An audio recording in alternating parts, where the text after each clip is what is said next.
Let's just be real for a second. The weight of debt can feel absolutely crushing, right? It's like you're stuck in this cycle that feels impossible to break. But what if I told you there's a clear, step-by-step plan to not just manage it, but to actually get to a place of financial freedom? Well, that is exactly what we're going to break down right here. First things first, if you're feeling overwhelmed by debt, you need to know you are so far from alone. I mean, look at this number. That's 3.245 trillion Turkish lira. That was the total household debt in Turkey at the end of 2023. It's a huge, staggering figure, and it just proves this is a challenge a lot of people are dealing with. So just take a breath. You're not the only one staring up at this mountain. Okay, so knowing you're not alone is one thing, but figuring out how to actually get out is something else entirely. How do you go from feeling like you're drowning in payments to finally taking back control? Well, it's not about some magic trick. It's about having a real actionable strategy. So let's dive into it.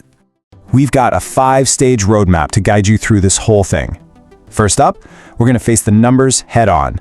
Then we'll get a handle on your spending.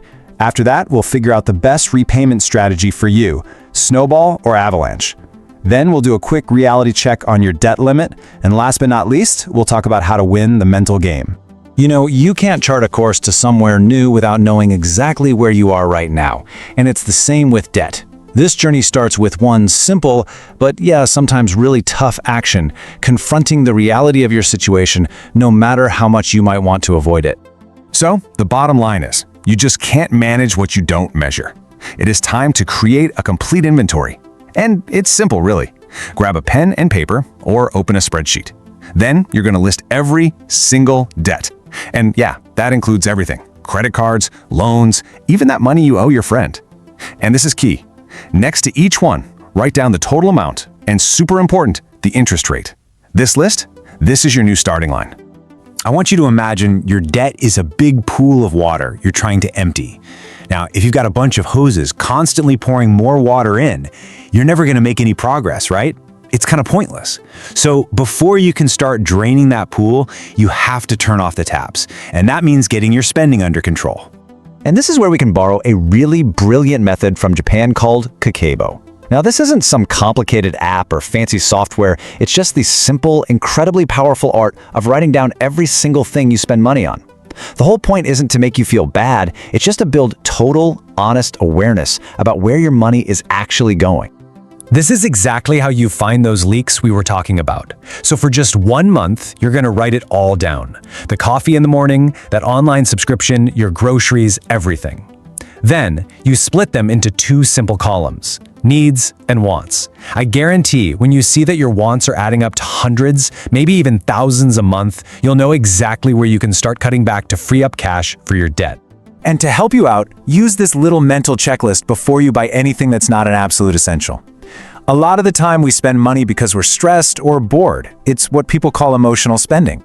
But asking these simple questions forces you to just pause. It connects that little purchase back to your huge goal, getting financial freedom. And you'll be surprised how often you realize, you know what, I don't really need this after all. Okay, so you've looked your debts in the eye and you've sealed up the spending leaks. Now it's time to go on the attack. But how do you do it? Well, there are 2 famous, proven strategies for this, and picking the one that fits your personality is a really critical step.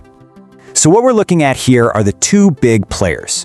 On one side, you've got the snowball method. This is all about psychology. You attack your smallest debt first, knock it out fast, and you get this huge motivational win that makes you feel like you can keep going. On the other side is the avalanche method. This one is pure math. You target the debt with the highest interest rate, which will always save you the most money in the long run. So the choice is pretty clear. Do you need those quick wins to stay motivated, or are you driven purely by the numbers? Let's look at a quick real-world example to see how big a difference this makes. Let's say you have a 40,000 lira debt at 3.5% interest and a 60,000 lira debt at 5%. If you use the snowball method, paying off the smaller one first, it's going to take you 74 months. But with the avalanche method, where you target that higher interest rate, you'd be totally debt-free in just 41 months, and you'd pay way less in total interest. The math doesn't lie, but only you can decide if the motivational boost to the snowball is worth paying more over time. Now, as you're building this whole repayment plan, it's also really important to understand your total debt capacity. This isn't about taking on more debt. No way. It's about getting a clear picture of the scale of the mountain you're climbing. It gives you a much-needed reality check on whether your current plan is aggressive enough to get the job done. Okay, here's a simplified way to think about it. If you can put 35% of your monthly income towards your debt, you can probably clear a total debt that's about 5 times your monthly income in 2 years. If you can push that to 50% of your income, you can handle a debt that's about 7.5 times your monthly take-home pay. So if you look at your total debt and it's way, way beyond these numbers, well, that's a pretty clear signal that just cutting your expenses might not be enough, and you might need to think seriously about increasing your income. Let's be clear. Paying off debt is a marathon, not a sprint. Your financial plan is the map, for sure. But your mindset, that's the fuel that's actually going to get you to the finish line.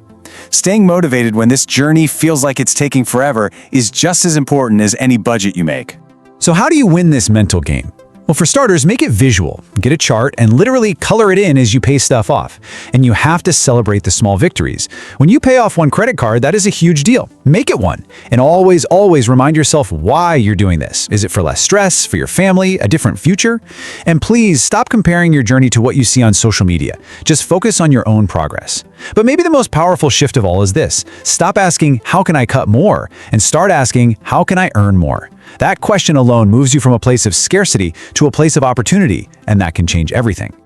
Just remember this: every extra payment you make, every little purchase you skip, every ounce of effort you put into this is a direct investment in your future self. It's one more step towards a life where you control your money and not the other way around.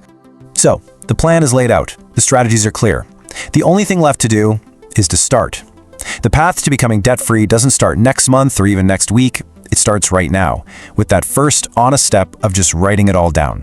So, are you ready?